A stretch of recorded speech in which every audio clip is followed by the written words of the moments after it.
Tragedi USS Indianapolis dan serangan hiu, 1945. Lautan menjadi kuburan yang bergerak dan para hiu datang setiap hari. Pada 30 Juli 1945, kapal perang Amerika USS Indianapolis baru saja menyelesaikan misi rahasia, mengantar komponen bom atom Little Boy yang kelak dijatuhkan di Hiroshima. Karena sifatnya sangat rahasia, perjalanan pulangnya dilakukan tanpa pengawalan. Sebuah keputusan fatal.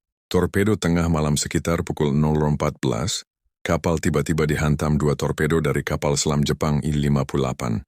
Dalam waktu kurang dari 12 menit, kapal raksasa seberat 1.400 ton itu tenggelam ke kegelapan Samudra Pasifik. Dari Serabu Namawa, sekitar 900 berhasil melompat ke laut. Mereka hanya mengenakan baju pelaut tipis tanpa pelampung memadai dan mengambang di perairan terbuka, tanpa mengetahui kapan atau apakah bantuan akan datang Papopulapan. Jam pertama, kelaparan, haus, dan luka para pelaut terombang-ambing di lautan, dikelilingi minyak kapal yang mengapung. Air asin membuat kulit melepuh, bibir pecah, dan mata perih. Banyak yang terluka berat akibat ledakan kapal, dan di bawah kaki mereka, bayangan besar mulai muncul. Kedatangan para hiu area tempat kapal tenggelam adalah wilayah hiu Oceanic Whitetip, salah satu hiu paling agresif di dunia. Awalnya mereka hanya mengitari, tapi menjelang malam situasinya berubah. Pelaut melaporkan suara teriakan di kegelapan. Gelombang kecil, lalu cipratan air, seseorang menghilang. Hiu mulai menyerang dari bawah, mencabik orang-orang yang terpisah dari kelompok. Semakin hari, bau darah dan minyak menarik lebih banyak hiu. Hari ketiga, luka, halusinasi, dan putus asa. Beberapa pelaut mulai mengalami halusinasi parah akibat dehidrasi dan minum air laut. Ada yang melihat tanah lalu berenang jauh.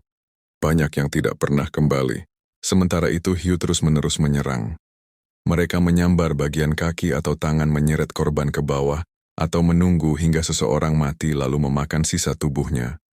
Para selamat berkata, "Kami tidak takut mati. Kami takut giliran kami diseret malam itu." Penemuan yang tidak sengaja yang paling tragis, tidak ada seorang pun yang melaporkan kapal ini hilang. Baru setelah 4,5 hari, seorang pilot pesawat patroli secara tidak sengaja melihat kilauan rompi penyelamat di tengah laut. Saat bantuan akhirnya datang, pemandangan yang mereka temukan sangat mengerikan. Tubuh-tubuh mengambang, beberapa tanpa anggota tubuh, dan pelaut yang masih hidup dalam kondisi hampir gila. Jumlah korban dari sekitar 900 pelaut yang masuk ke laut, hanya 316 yang selamat. Sisanya tewas karena dehidrasi, luka-luka, paparan panas, dan sebagian dimangsa hiu. Tragedi ini menjadi serangan hiu paling mematikan terhadap manusia dalam sejarah yang tercatat.